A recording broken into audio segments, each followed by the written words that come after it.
Frank Acker is a longtime resident of Las Vegas and one of the top amateurs in the history of Southern Nevada. He has won more than 50 amateur and senior amateur tournaments in the Las Vegas area and was named Senior Division Player of the Year from 2007 to 2011. In addition, he won the prestigious 2004 Champions Cup in Texas with longtime teammate and fellow Las Vegas Golf Hall of Fame member Brady Exber.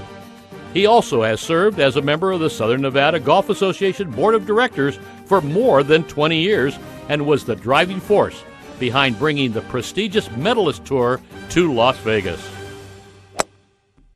What makes Frank such a great story is he's been good for so long. You know, when it comes to Player of the Year honors, you know, I don't know how many he's won, but it's between him and Brady on who's won the most. So he's just done it for such a long time at a good level that it's neat to see him getting into the Vegas Golf Hall of Fame.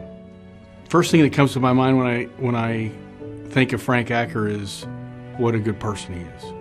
He is a gem of a guy. He's super competitive on the golf course, which golfers see, but what you don't see is how really what a good human being he is. He's just a wonderful, wonderful guy. Frank could be the greatest hustler of all time. I mean, because when you look at him, you guys that are fitness freaks and you think fitness is good for golf, no, look at Frank Acker. I mean, come on. Guy's never passed a Whataburger he didn't like, okay? And yet he'll beat your brains out on the golf course. He'd be the greatest hustler, the greatest member guest partner you could ever have. I mean, as a matter of fact, I'm going to member guest down in Florida later on this year. I may call Frank and take him with me. Definitely the thing that has to be acknowledged for Frank getting into the Vegas Golf Hall of Fame is great guy, great field player, fun to watch play golf, isn't mechanical, wasn't taught the game, just picked it up as a kid, I'm sure, and he's just oozes feel and talent, you know, and it's fun to see with this day and age in golf where everyone's so mechanical and he's such a field player that it's really a pleasure to watch Frank play. What you have to say about Frank is what a good competitor he is on the golf course, and what a gentleman he is. I mean, when you read about, you know, first tee, you know, a lot of us help the first tee and we know what the first tee stands for. That's Frank. I mean, all those things that they want to instill in kids, Frank's got every one of those qualities. He's got them all. What can you say? What makes him a great recipient of going into the Hall of Fame? Well, I mean, look at his record. The guy's won over 50 tournaments all over. He's done it with the worst looking swing you've ever seen in your life. That's what I love about him. I met Frank, 15, 16 years ago. I had the opportunity to play with him.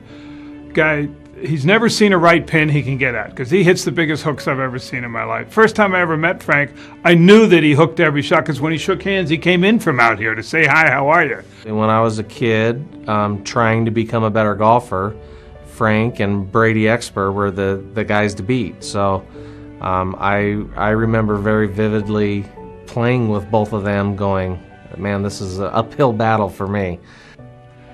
Frank and I went down to Houston to play in the Champions Cup, which is a 4-ball event at Champions Golf Club.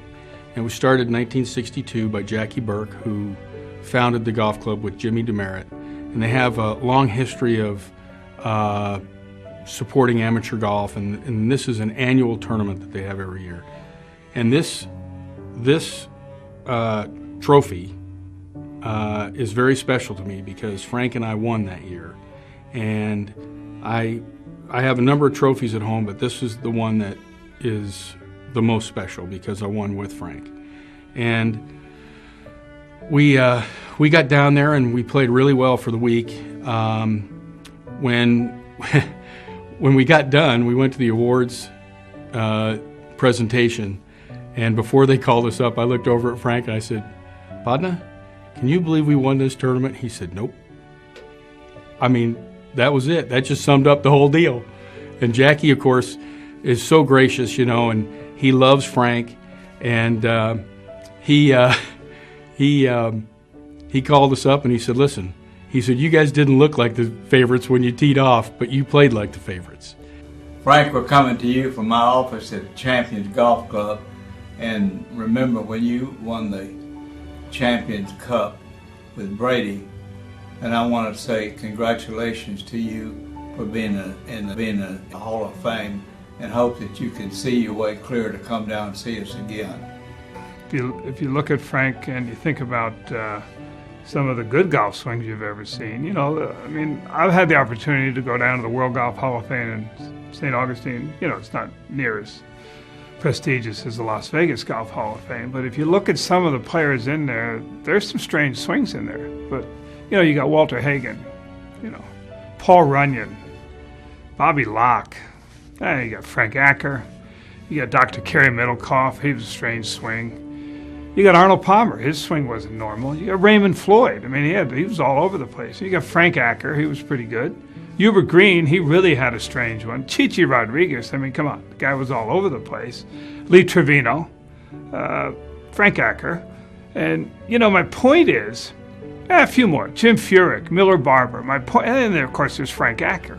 But my point is that if any young teaching pro had got a hold of any of these guys, Frank included, we'd have never heard of them because they would have had good-looking swings and they couldn't play.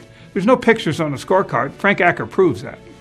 There's actually some footage of when Frank and I met a long time ago, and I think it's out in front of the Badlands. As a matter of fact, we have it right here.